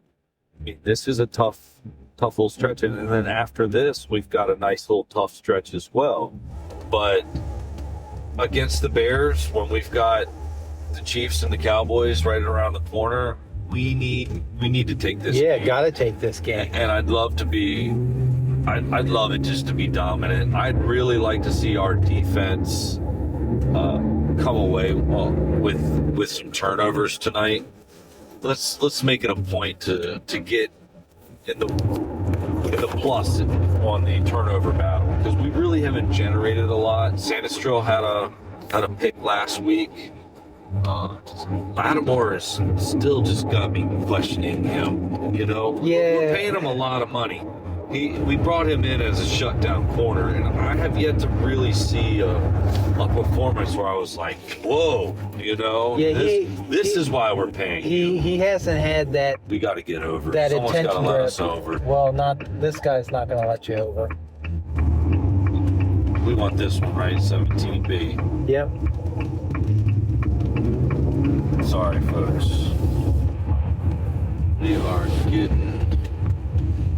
getting there. Well, shit. I don't even see like these people are going to the stadium. That's just rush hour traffic. What is that time of day? It's 4:09.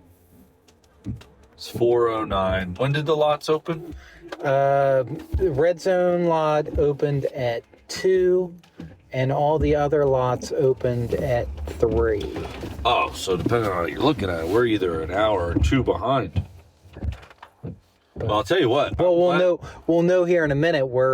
That's the thing about these evening games. It throws everybody's tailgate. We're lliiterally at the stadium now. We're only, 1,000 yards away? Yeah, we're getting there. We got So about 3 more stoplights. Yeah, it'll be interesting to see this first Monday night game of the season, sort of what the stadium crowd looks like. I love this time of year for October weather for football, but God, I hate rain like this. Any chance you can give us a latest and greatest forecast for the game here on the Weather Channel app? Was I right with that 60% chance all night? Let's see what it says if it wants to come up. Come on, let us get through this light. Let us get through. Heck yeah. We always stop at this light. I'm glad we're breezing right through. Now we need to zipper over. It just says rain ending around 6, more rain later. So, like you said, it's going to be off and on rain all night. At 6 and then continuing later. Well, it doesn't sound like it's ending at 6 now, does it? According to the Outlook, ends around 6, and then probably starts again around 8:30 or 9. So it's just going to be, and the temperature is going to be around 60. So it's just going to be kind of a cold, damp game. But we do have a little bit of an overhang where our seats are. So if it rains, we should be okay. I hope so. So I got a hoodie on. I got my jersey over top. Got my thick socks on. I got my game day shoes. I got my jeans on. I got my leather jacket. I was gonna wear my new Redskins jacket. Yeah, because isn't that like a modified rain jacket kind of thing? It's definitely like a winter weather type of a jacket. I mean, it seems like there's some water resistance to it. But here's the thing. Like Shedeur Sanders' father once said, if you want to play good, you look good, you play good, and then they pay good. That's what he said. So it's a blackout game. So I'm wearing my black leather jacket because you got to look good if you want to play good. Good point. You know what I mean? So I went all black. I'm blacking out. Put all my Jaden Daniels on the rocks. Look at this cop car up here. Got all sorts of lights on that one. Yeah. I don't know if he realizes he got his lights on. That's a park police.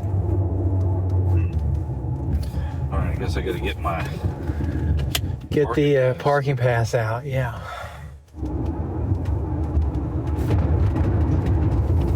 Well, we got it. I brought the TV. We're gonna watch some TV. We got the van, so it's not like we're gonna be sitting out in the rain. No, we'll be tailgating inside under shelter this time. This guy, he typically is looking for people's parking passes. He's undercover here underneath the trees. He's just believing everybody. That's our first checkpoint to the red zone. Let's see, these next people are definitely scanning. All right, I'm curious. There's no line to get in the red zone, so let's see how packed full the lot is here. Now this lot. Looky, Mikey. Oh. Doesn't look too bad. I mean, it's fuller than I thought. 4 hours to kick off. And the lot's been open for 2 hours. We got some Bears fans right up here. Oh man, I just don't like this rain, especially if it's coming in sideways like this. How are you? Thank you. Thank you.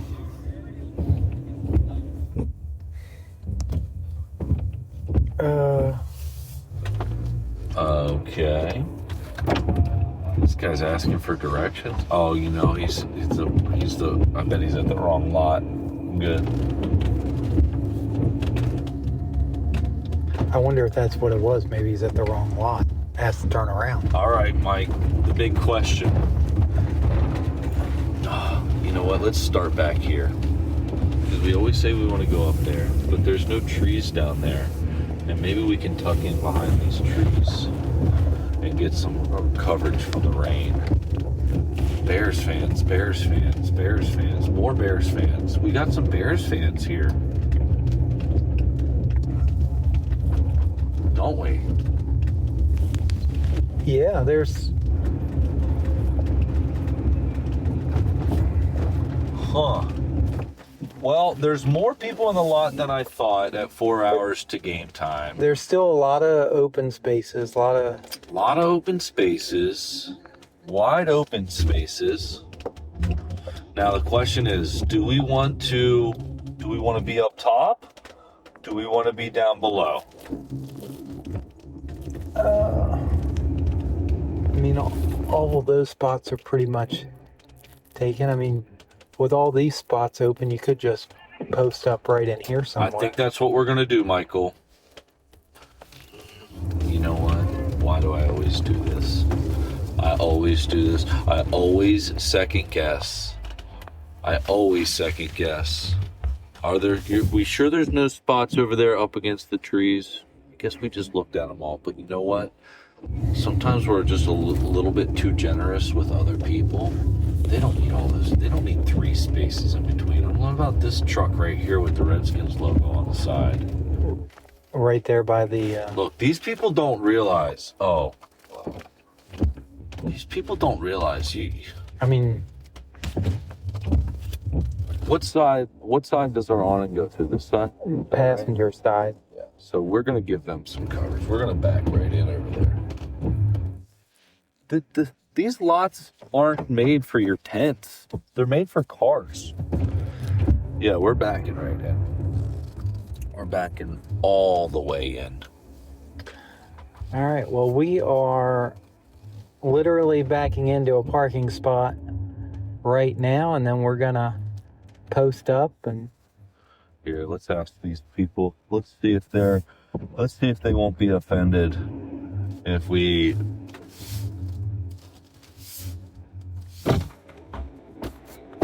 We good? No, we're good. All right, yeah. We're good? All right. Yeah, I just wanted to get a thumbs up from those guys, not to impose on their tailgate. But are we still, I think we're good because we got to set up the flag. Yeah. Are we back far enough? Back up a little bit more, but I think my nose is hanging out a little bit too much, but I think we'll be okay. People kind of navigate around. But maybe back up a smidge. Well, that's like I just said, we have to back up a little bit once we run over the flag. So we'll finish that up. All right, folks, we are at the stadium. The rain is still doing what it's doing. We're gonna eat some pizza, kind of hang out inside Coach here, edit together this podcast. We'll obviously go live here within the next 20 minutes. I'll have this uploaded for y'all. But enjoy the game. Thank you for listening. If you would, give us a review, give us a like, give us a subscribe, give us a follow, whatever you're listening to us on. We appreciate all of you. Mike, you got anything? We'll see him next week. Hail to the Redskins. Woo!